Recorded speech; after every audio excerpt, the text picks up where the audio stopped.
Hannah Reed's hand hovered over the polished door handle, the frosted glass of the boardroom blurring the silhouettes inside. Somewhere beyond that glass, Liam Archer's low, controlled voice carried through the panel, threaded with impatience and power.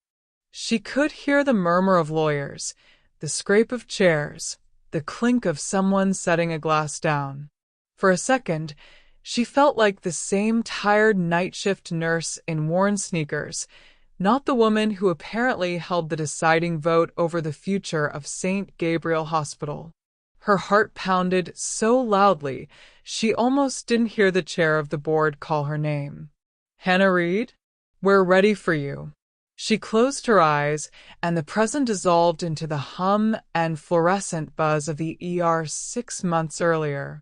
It had been another endless night in present-day Seattle, rain streaking the hospital's windows, alarms chiming, and Hannah's feet aching inside white sneakers she could no longer remember buying new. At 28, with blonde hair twisted into a messy bun and dark circles under blue eyes, she carried more weight than her frame suggested. Student loans, a mother in a memory care facility, a younger brother struggling through community college. She had stopped counting the number of times she'd smiled at patients while silently calculating which bill could wait another week. Trauma Bay 3 incoming, someone called. Peds. Trouble breathing. Hannah moved on instinct, prepping the room, checking oxygen, laying out supplies. The doors burst open, and with them came a whirlwind of cologne, anger, and money. Liam Archer should have looked out of place in the harsh fluorescent light. Tall, broad-shouldered, early 40s, his blonde hair tousled in a way that was half-styled, half-destroyed by stress. The top buttons of his designer shirt were undone, his tie loosened, his eyes bloodshot. He smelled faintly of expensive whiskey and rain. In his arms, tucked against his chest, a little girl clung to him, her face pale, her breaths high and wheezy. "Somebody help her," he barked. "She can't breathe." "We're here," Hannah said, stepping forward. "Sir, hand her to me." He hesitated, looking her up and down as if weighing her against invisible standards. Nurses like her had patched him up after ski accidents and charity gala mishaps his entire life, but tonight he was frayed, raw, and slightly drunk. "Do you even know who?" "She's a child who needs air," Hannah cut in. "That's all that matters right now." Something in her tone, steady but unafraid, sliced through his temper. He surrendered the girl. Lily, according to the chart. 7, blonde like him, lashes wet with tears. Hannah's hands were efficient and gentle, fitting the mask, adjusting the oxygen, speaking to Lily in a calm, low voice about school and puppies and anything except fear. Behind them, in the waiting room, the night regulars took their usual places. There was the tired barista with recurring migraines, the elderly woman who came when loneliness felt like physical pain, and in the corner, hunched over a styrofoam cup of black coffee, sat the man everyone forgot to notice. Mr. Whitmore, the volunteers called him. That might have been his real name or just the one that stuck. Late 70s, with thinning white hair, a plaid shirt that never seemed to change, and hands knotted with age. He sat in the same seat every few nights, like the hospital was a train station he could never quite leave. Hannah always noticed him. When Lily's breathing finally eased, Liam's shoulders sagged. The ER physician gave updated prescriptions and instructions. Lily, clutching a stuffed bear someone had found in the pediatric playroom, dozed against her father's chest. The storm inside Liam simmered rather than boiled now. "She'll be okay," Hannah said quietly. "You just need to keep an eye on her, follow the plan. No more skipping follow-ups." His jaw tightened. You saying I'm a bad father, nurse? I'm saying she needs you clear-headed, she replied, not storming in here smelling like a bar. He flinched at that, anger flaring in his blue eyes. Beneath the anger, she saw something else, grief large enough to drown a man. You don't know anything about me, he muttered. You're right, Hannah said, taking a step back. I just know what I see. Take care, Mr. Archer. She turned away before he could answer, moving back toward the nurse's station. On her way, she paused at the vending machines. The coffee there was terrible, but it was hotter than what the volunteers brewed in the basement. Late night again, Mr. Whitmore? She asked, setting a fresh cup in front of the old man's usual seat. He looked up, pale blue eyes sharp in a face lined like folded paper. Hospital never sleeps, he said, his voice gravelly. Looks like you don't either. Someone's got to keep the place running, she replied with a crooked smile. He watched her for a long moment, gaze lingering on the way she checked on an anxious teenager in the next chair, swiveled to answer a question from a new volunteer, then returned to him without missing a beat. You're kind, he said finally, in a place that forgets kindness when it's busy. Hannah laughed softly. Kindness keeps me sane. Drink that before it turns to mud. She winked and moved on, already answering another call light. Behind her, Liam Archer stood in the hallway with Lily in his arms, watching the exchange with a frown he couldn't quite interpret. A drunk billionaire, a broke nurse, and a forgotten old man, 3 lives crossing under humming fluorescent lights, unaware that this ordinary night was the first thread in a knot that would tighten around them all. The next time Liam brought Lily in, he was sober. He arrived in a navy coat darkened by rain, hair damp, jaw freshly shaved. Lily walked beside him, her small hand tucked into his, a bright inhaler clipped to her pink backpack. Hannah caught sight of them in the waiting area as she rounded the corner with a chart. Hey, Lily, she said, crouching to eye level. How's my favorite superheroes breathing today? Lily's face lit up. Better. Dad remembered the inhaler this time. Pride and guilt flickered across Liam's features. We're just here for follow-up, he said, and to get her flu shot. I promise, no drama tonight. The words were half joke, half apology. Hannah nodded, letting him save face. We like boring nights, she said. Boring means everyone's okay. She led them down the hall, her blonde ponytail swaying against her scrubs. Liam watched her as she joked gently with Lily, translating medical jargon into kid-friendly images. It bothered him that he cared whether this one nurse thought he was trying. He had more important problems. Back in the waiting area, Mr. Whitmore sat in his usual corner, a newspaper folded in half on his lap. Hannah stopped by after Lily's exam, dropping a packet of crackers and a fresh cup of coffee beside him. You'll get a cavity if you keep spoiling me, he groused. You'd have to eat more than 2 crackers a week for that, she shot back. You doing all right? He glanced at Liam shepherding Lily toward the exit. Some folks wear their worries on their sleeve, Whitmore murmured. Others drown, in expensive liquor. Hannah followed his gaze. Liam paused at the automatic doors, looking over his shoulder as if debating something. His eyes met Hannah's for a moment, blue to blue, rich man to nurse, and then he nodded once in a stiff, awkward gesture before disappearing into the rain. Over the weeks that followed, a rhythm settled in. Hannah's life was a tightrope. Day shifts blurred with nights. Calls from the memory care facility about her mother's confusion. Texts from her younger brother Owen about tuition deadlines. The hospital administration's constant emails about budget cuts and efficiency measures. And yet, Certain things remained constant. The smell of antiseptic and burnt coffee. The squeak of stretcher wheels. Mr. Whitmore showing up twice a week, like clockwork, for tests he rarely explained. She learned small fragments, that he lived alone in an older neighborhood overlooking the water, that he'd worked with numbers once, that he believed most people abandon their cities' hospitals the way they abandoned their old neighborhoods, quietly, one convenient decision at a time. "How about you?" he asked one slow Tuesday night, watching her rub at her sore neck. "What did you want to be before this place claimed you?"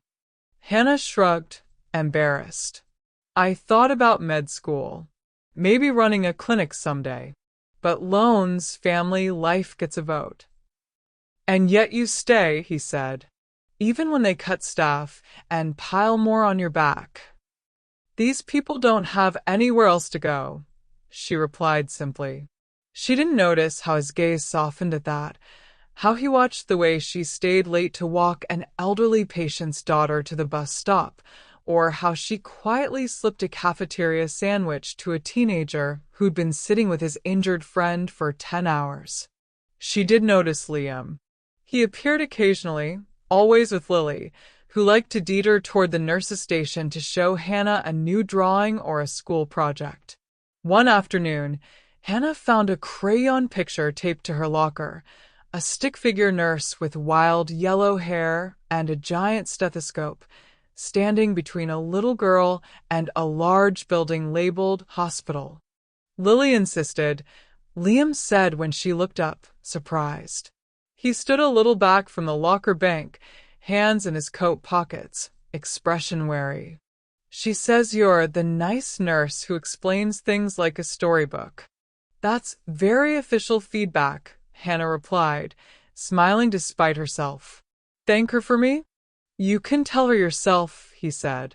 "We're in exam room 4. Something shifted in the way he watched her, less defensive and more curious. As if he was seeing past the badge and scrubs to the person underneath, the one who complained about vending machine prices and hummed 90s songs under her breath. They still clashed. When he barked about wait times or bristled at hospital policies, she called him on it. When she assumed the worst about his motives as a billionaire donor, he bristled in turn. "You think all rich guys just want to slap their names on things and gut the rest?" he asked one night after overhearing her rant in the hallway. "Maybe not all," she said, "but enough that our charity wing is always the first thing on the chopping block." He opened his mouth to retort, then closed it again. In the corner, Whitmore watched them like a chess player studying two key pieces, invisible on the board until the right moment. "Careful, son," the old man murmured to himself, too low for anyone to hear. "She's the only one in this place who remembers what it's for." As the rain lashed the windows and fluorescent lights hummed overhead, 3 lives intertwined more tightly: Hannah's quiet kindness, Liam's brittle grief, and Whitmore's patient observation, on a path none of them yet understood. The first clue that something was wrong with Mr. Whitmore was his empty chair. For years, that corner seat by the vending machines had been a fixed point in the shifting constellation of the ER. Even when he didn't have an appointment, he'd drift in, claim the same spot, and sip black coffee while watching the chaos like a man who knew the rhythms of the tide. One Tuesday, the chair was vacant. Hannah noticed, but assumed he'd come later. By Friday, a flicker of unease had become a quiet knot. "Anyone seen Mr. Whitmore this week?" she asked a volunteer. The teenager shrugged. "The older guy with the plaid shirt?" "Not lately." She tried calling the number he'd once scrawled on a napkin in case they need to reschedule me, but it rang into silence. Life in the ER rushed on, broken bones, heart attacks, an influenza outbreak, but every time she passed that corner, the empty chair tugged at her. The summons came on a gray morning, 2 weeks later. Hannah was on her break, balancing a too-salty soup and a stack of unpaid bills in the cafeteria when a man in a perfectly pressed suit approached her table. His umbrella dripped rainwater onto the floor, forming a dark circle around his sleek shoes. "Ms. Hannah Reed?" he asked. She stood automatically, wiping her hand on a napkin before shaking his. "Yes." "Can I help you?" "My name is David Marsh. I'm an attorney with Marsh and Fairchild. I need to speak with you regarding the estate of Mr. Charles Whitmore." For a moment, she thought he had the wrong person. "Mr. Whitmore from the ER? Estate. I understand this is unexpected," Marsh said smoothly. "But Mr. Whitmore named you explicitly. We tried to reach you by phone, but hospitals aren't easy with voicemail." Hannah's pulse tripped. "Is he okay?" "I'm afraid Mr. Whitmore passed away 3 weeks ago," the lawyer said gently. "He died peacefully at home." The cafeteria noise faded into a dull roar in her ears. The old man, with his dry humor and sharp eyes, simply gone. "Why would his estate have anything to do with me?" she managed.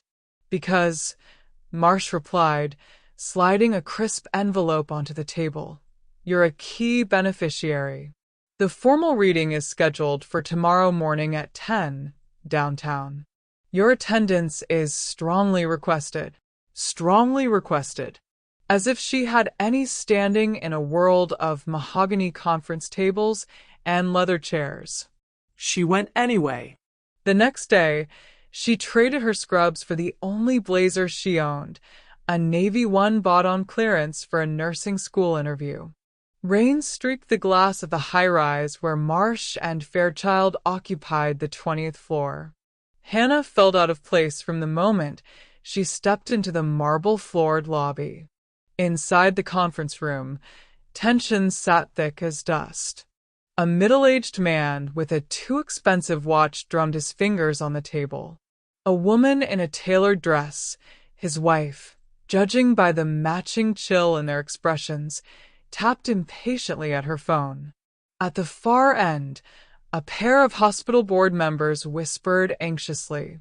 And on the opposite side of the room, arms crossed over his chest, stood Liam Archer. He looked different here, no rumpled shirt or rain-frizzed hair. His blonde hair was neatly combed, his navy suit tailored to perfection, his expression locked in a businesslike mask. But his eyes flicked up and widened almost imperceptibly when he saw her. "You," he said under his breath. "What are you doing here?" "Apparently crashing a party I wasn't invited to," she muttered back. "Your guess is as good as mine." "Not for long," Marsh said, entering with a folder under his arm. "Thank you all for coming. As you know, we're here to execute the last will and testament of Mr. Charles Whitmore." Hannah listened, dazed, as Marsh described a man she barely recognized, founder of Whitmore Capital, architect of several quiet philanthropic trusts, longtime anonymous benefactor of St. Gabriel Hospital. The old man in plaid had been a ghost billionaire, hiding in plain sight. The middle-aged man with the watch, introduced as Gregory Whitmore, Charles's only son, leaned forward. "Let's get to the point, Marsh. My father knew his obligations." "Yes," Marsh said, flicking through pages. "He did." "To his son, Gregory, he leaves personal property, several investment accounts, and a financial bequest totaling $8 million. Gregory's wife smiled tightly, as expected, and to the Whitmore Foundation and Trust, which holds the controlling interest in St. Gabriel Hospital and several related properties, Marsh continued, Mr. Whitmore leaves a series of directives. The most notable, he looked up, eyes landing on Hannah, is the appointment of a new controlling trustee. Hannah's stomach dipped. Liam shifted beside her, frowning. Per Mr. Whitmore's instructions, Marsh read aloud, the controlling trustee and chair of the Whitmore Trust, with all voting rights attached to its holdings in St. Gabriel Hospital, shall be Hannah Elise Reed, nurse of Seattle, Washington. This appointment is effective immediately upon his death. For a heartbeat, the room was silent. Then it exploded. "You've got to be kidding me," Gregory snarled, half rising from his chair. "Some nurse? Some stranger off the street?" "She's not a stranger," one of the board members murmured, clearly rattled. "She's been here for years, but this is highly irregular." Liam's voice cut through the commotion, low and sharp. "Marsh, you're telling me the woman who takes my daughter's vitals now holds the majority vote on whether my company's modernization deal goes through?" "Among other matters affecting the hospital, yes," Marsh said. "Your proposed partnership was contingent on Whitmore Trust approval. That approval now rests with Ms. Reed." Hannah felt the world tilt. "There must be a mistake," she protested. "I'm just a nurse. I don't know anything about trusts or boards or any of this." Marsh slid a second envelope toward her. "Mr. Whitmore anticipated your reaction," he said gently. "There's a personal letter inside, and instructions regarding an office and archive he maintained at the hospital. But I assure you, Ms. Reed, this is no mistake." Gregory's face flushed an ugly shade. "You manipulated him," he spat at her. "You and your sob story scrubs. You latched onto an old man and stole my inheritance." Hannah flinched, then straightened. "I brought him coffee," she said quietly, "and listened when no one else did. If that's theft, I'm guilty." Liam's gaze flicked between them, something like reluctant respect tugging at his mouth even as frustration hardened his jaw. His company's carefully negotiated plan to streamline the hospital, rename wings, and secure lucrative contracts suddenly balanced on the decisions of a woman who still packed leftover cafeteria rolls into her bag to save on groceries. "Congratulations," he said finally, his tone edged with bitter humor. "You just became one of the most powerful people in this building, Hannah Reed, whether you like it or not." The room blurred around her. Old coffee, empty chairs. An old man's dry voice sang, "You're kind in a place that forgets kindness." And now, a dead man's wealth and the fate of an entire hospital hanging from the fragile thread of her convictions. Outside, the Seattle sky pressed low and gray against the glass, as if waiting to see what she would do. Returning to St. Gabriel as a nurse felt familiar. Returning as the controlling trustee of the hospital's largest stakeholder felt like stepping onto a stage she hadn't auditioned for. The first day after the will reading, Hannah stood in the hospital parking garage, gripping the steering wheel of her aging sedan, trying to breathe. The letter from Mr. Whitmore lay open on the passenger seat, creased at the edges from repeated reading. "You once said this hospital runs on half-broken equipment and whole hearts," he had written in a shaky but precise hand. "I can't fix the first without someone to protect the second. You showed me night after night that you understood what this place is for. So I'm giving you the only lever I've held onto all these years. Pull it wisely." He'd given her more than voting rights and a title. The envelope had also contained a modest personal inheritance, enough to pay off her student loans, settle her mother's outstanding facility bills, and put a crucial cushion under Owen's college dreams. Hannah had cried alone in her kitchen when she realized what that meant. Then she'd washed her face, made a spreadsheet, and gone to work. Her first act was deeply selfish and entirely practical. She paid off her debts. The next morning, she walked into the hospital's HR office and requested a meeting with the overworked staffing manager. "I'm not quitting," she said quickly when the woman's eyes widened. I'm adding a role. I'll still work, just fewer nights. But I'd like to talk about nurse-to-patient ratios in the ER. And maybe replacing some equipment that should have been retired during the last administration. Word traveled fast. By the end of the week, the staff had invented a dozen inconsistent rumors. Hannah had married into money, won the lottery, landed a reality show deal. The truth, when it came out in fragments, was stranger. "You own the hospital now," one orderly whispered. "Not exactly," she corrected. "I chair the trust that owns it. It's complicated. We're supposed to call you Miss Reed now," another nurse joked. "You're supposed to wash your hands and chart on time." Hannah shot back, but she smiled. "Everything else is negotiable." She used her new authority cautiously at first, pushing for basic repairs, approving overtime in the understaffed ER, greenlighting new mattresses for the geriatric ward. Small changes with big ripples. Not everyone was pleased. Liam was waiting for her outside the cafeteria one afternoon, a folder under his arm, rain still gleaming on the shoulders of his expensive coat. He looked like a man who'd flown across continents to close deals, only to have a rookie in turn move the goalposts. "We need to talk," he said without preamble. Hannah nodded toward a side corridor. "Not in front of the coffee machine. People are already convinced I'm secretly filming a reality show." They walked to an empty consultation room. Liam closed the door with the soft click of someone used to privacy. "My company has sunk months and millions into preparing the modernization proposal," he began, jaw tight. "We were days away from final approval when Whitmore's will landed like a bomb. Your bomb, apparently." "It's not my bomb," Hannah said. "I didn't ask for this." "You didn't refuse it either." She bristled. "What was I supposed to do? Hand it back to his sons so he could sell off the ER and turn the charity wing into luxury suites?" Liam's expression flickered.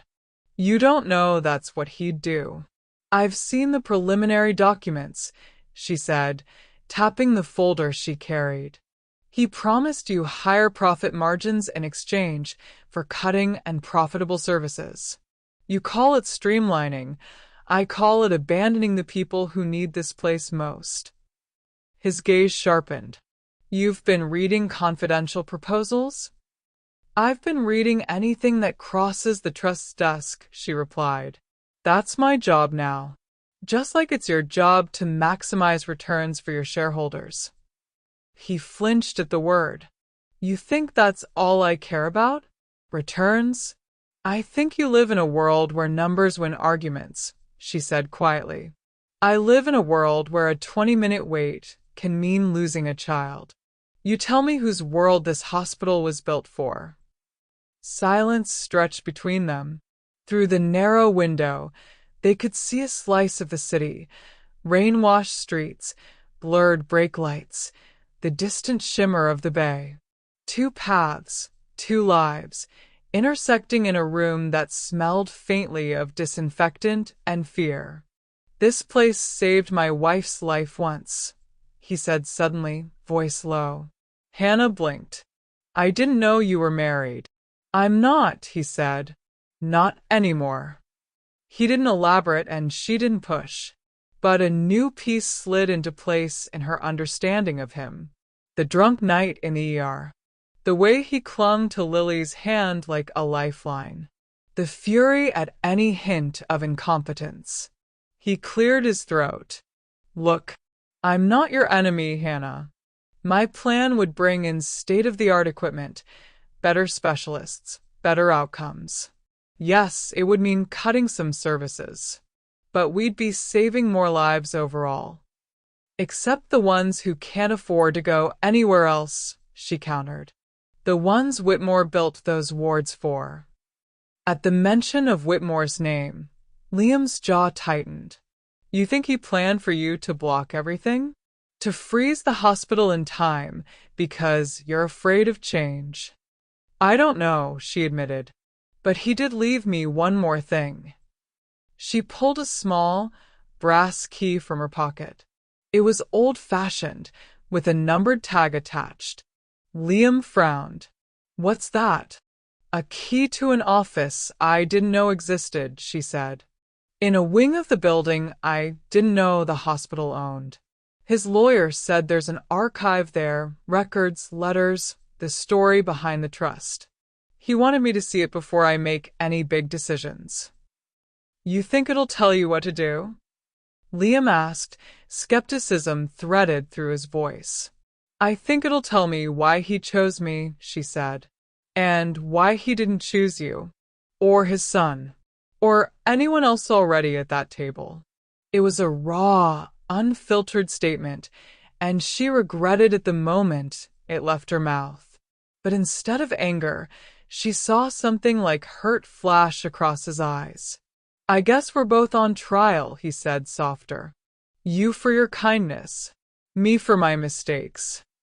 He stepped back, straightening his shoulders. "Read your dead man's letters, Hannah. But remember this. Every week you hesitate, this hospital loses money it can't spare. We're one bad quarter away from the kind of cuts you hate. My plan might be the only thing standing between St. Gabriel and bankruptcy." He left before she could answer, the door closing behind him with a soft click.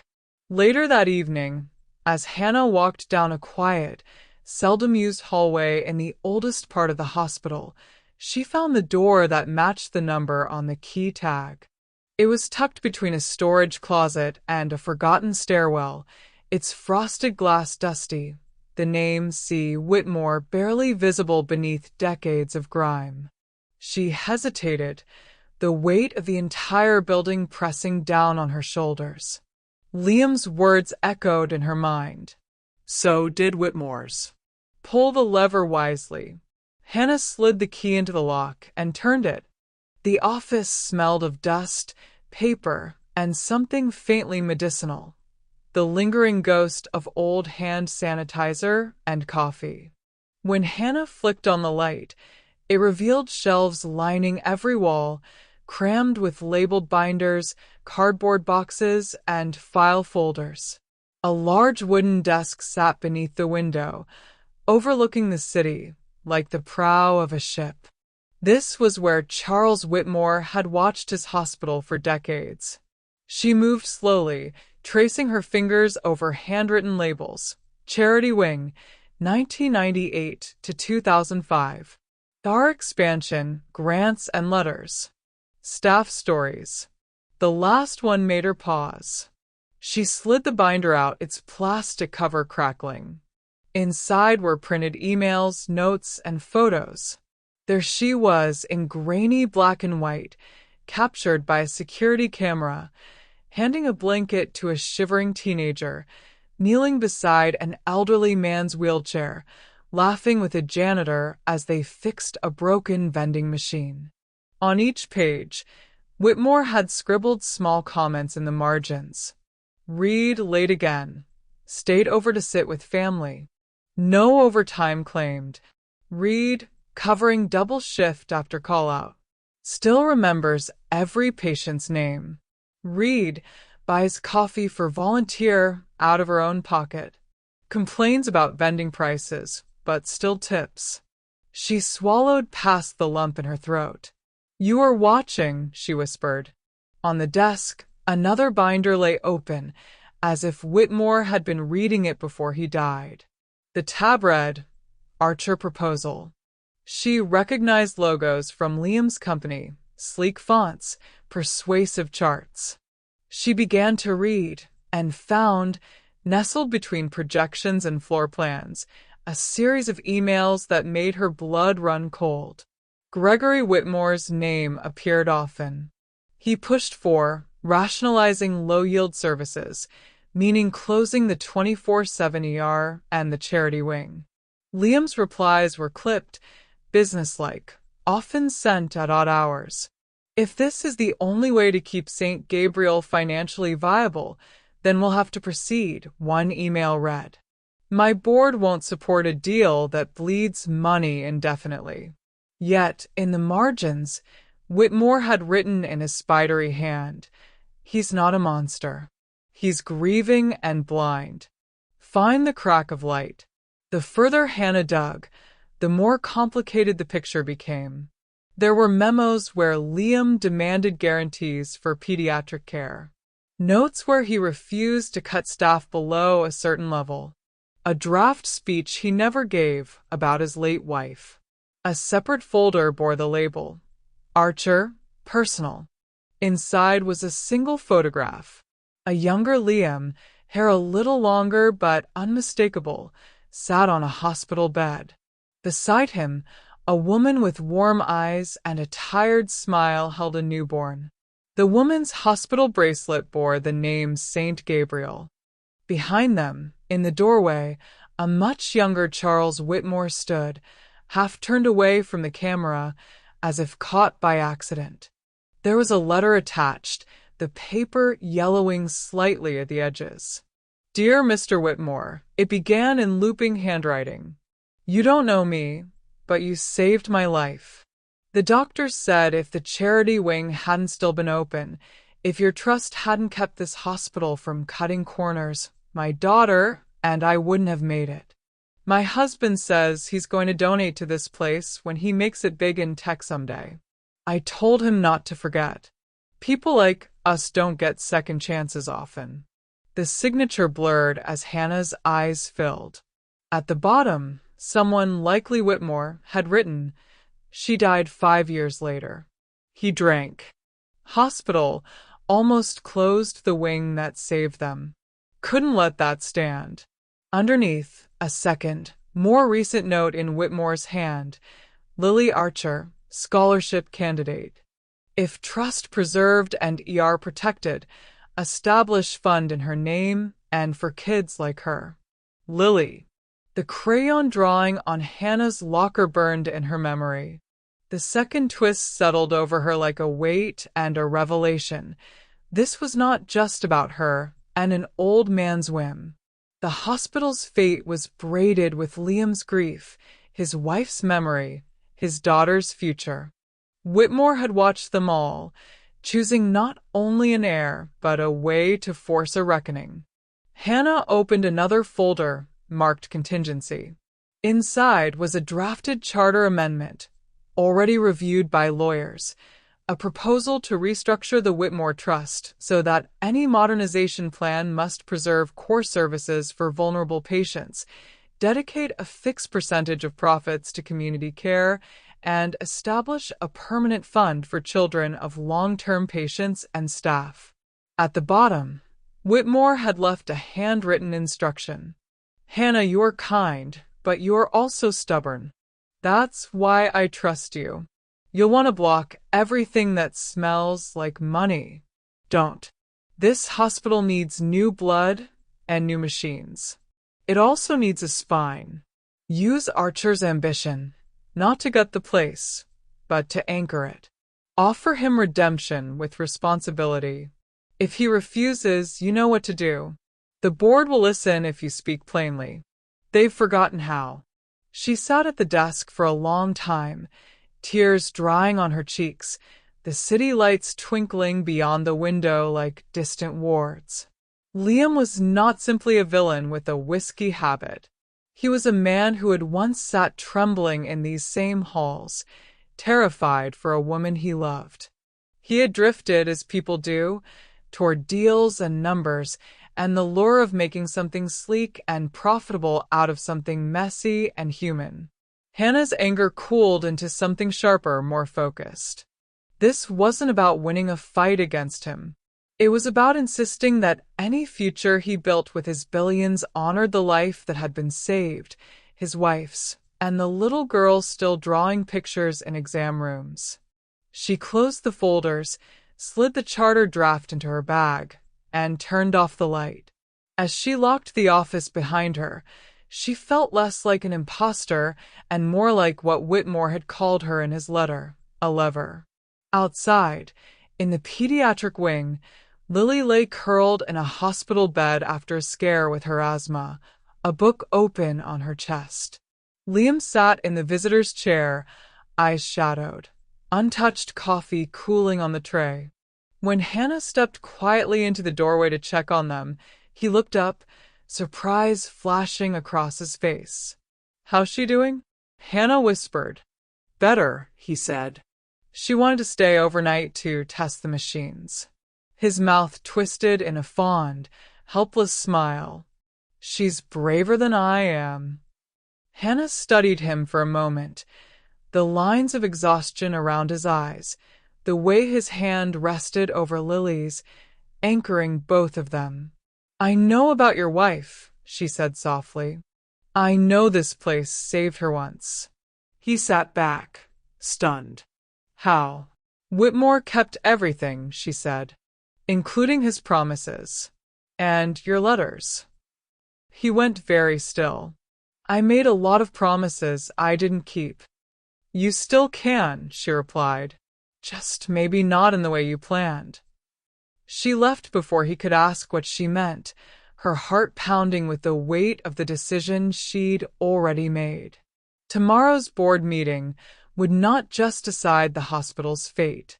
It would decide what kind of man Liam chose to be, and whether she could trust him with the legacy an old man had put in her hands. Which brought her back to the frosted glass door and the muffled voices beyond. "Hannah Reed?" The board chair's voice was polite, impatient. "We're waiting." She inhaled, squared her shoulders in her simple blazer, and stepped into the room. The same players sat around the mahogany table. Gregory Whitmore, his jaw clenched, the hospital board members in their somber suits, Liam Archer, immaculate and tense, lawyers clustered like birds along the edges. "All right," the chair said. "We're here to vote on the Archer Health Modernization Proposal and the restructuring of St. Gabriel Hospital. As controlling trustee, Ms. Reed's position will be decisive. Ms. Reed, you had time to review the documents. Do you have a statement?" Every eye turned to her. Hannah's hands trembled, but her voice, when it came, was steady. "I do," she said.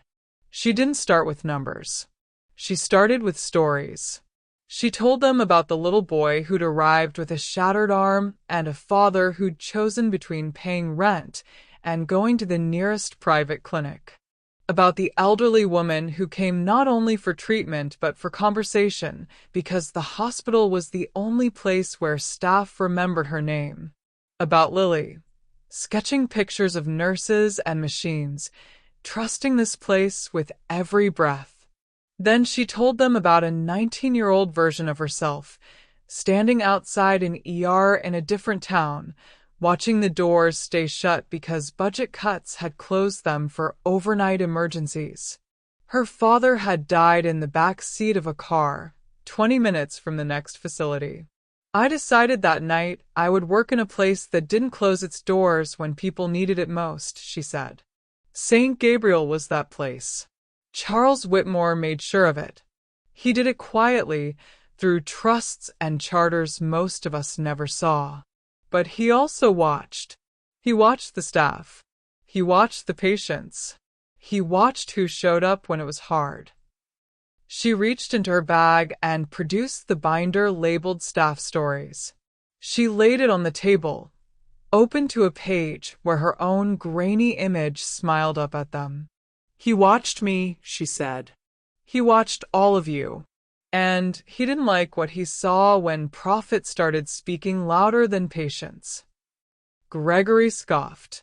"This is emotional manipulation. We're here to talk about sustainability, not sentimentality." "Funny you should say that," Hannah replied, sliding another folder forward. "Because your emails to Archer Health framed this deal as an opportunity to shed low-yield services and repurpose legacy wings for higher-value clientele. That's corporate speak for shutting down the ER at night and gutting the charity wards." The chair frowned, taking the pages she handed over. The words were in black and white, underlined by Whitmore's shaky annotations. We never agreed to, Gregory began. You didn't have to, Hannah said. You just had to push it far enough that no one noticed until it was too late.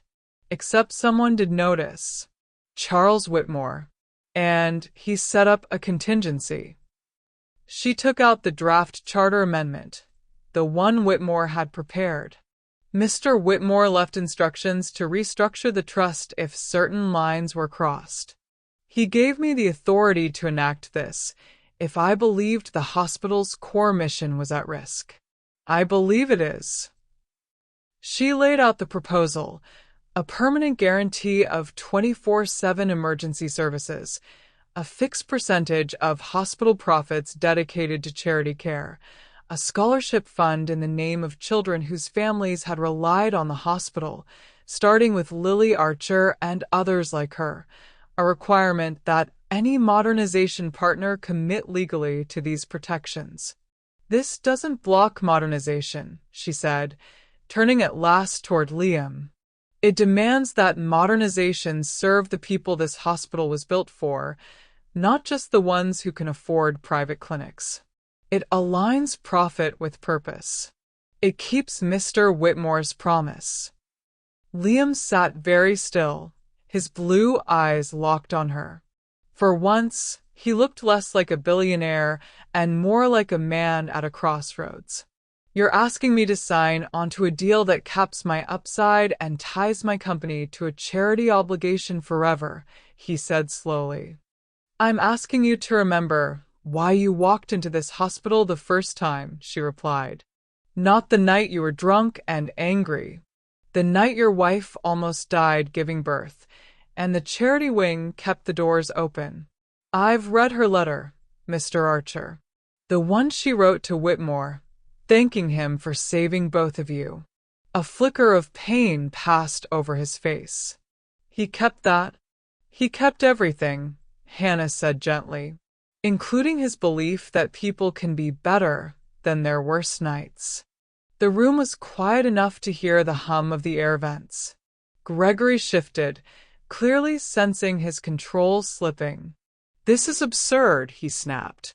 We can't let a nurse with a savior complex dictate multi-million-dollar deals.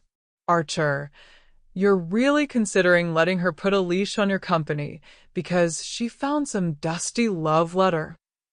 Liam turned to him, and in that moment, something in his posture changed. The defensiveness dropped. The weight of grief, responsibility, and the memory of a woman whose laughter he could no longer hear settled into his gaze. I'm considering it, he said, because my wife believed this place mattered more than any stock price.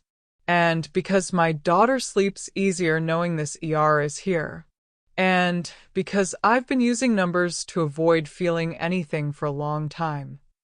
He looked back at Hannah, a wry, soft smile tugging at one corner of his mouth. And because she's not wrong. About me. Or about what we owe this city. He turned to the board.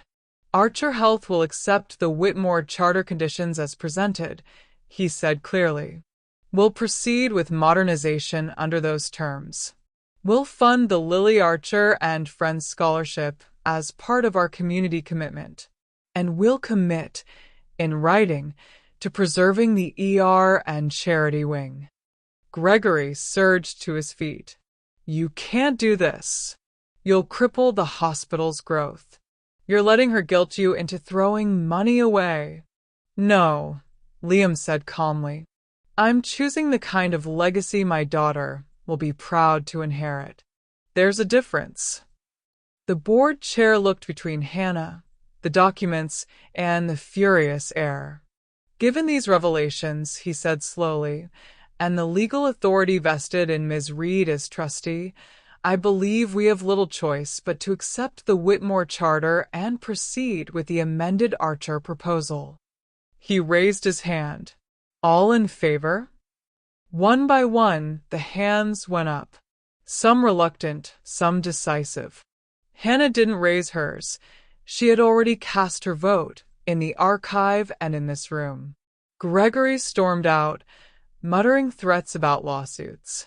The lawyers scrambled after him.